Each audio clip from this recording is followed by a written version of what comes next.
गौन्थलीको बारेमा अब सिनेमा साउन 1 गतेदेखि लाग्दैछ होइन, अनि वर्ल्ड कपको माहौल पनि छ, अनि साथसाथै अब हामीले यति धेरै मेहनत गरेर एकदम फुल प्याकेज। अहिले मैले यही भन्न आँटेको थिएँ, वर्ल्ड कपको माहौल छ भन्नुभयो यहाँले होइन। अब अहिले त त्यस्तो उत्साह छ होइन, उन्माद छ वर्ल्ड कपको सबैमा। झन् तपाईँको सिनेमा लाग्ने बेलामा त फाइनल पर्छ होइन। फर्स्ट अफ अल त अब यस्तो हुन्छ, यो वर्ल्ड कप भन्ने बित्तिकै सेलिब्रेसन हो होइन, अनि खुसीको माहौल हुन्छ कि यसमा।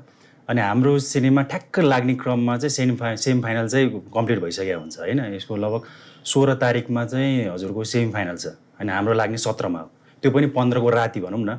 अनि 17, 18, 19मा म्याचै छैन, अनि 20 तारिकमा चाहिँ फाइनल छ फेरि होइन।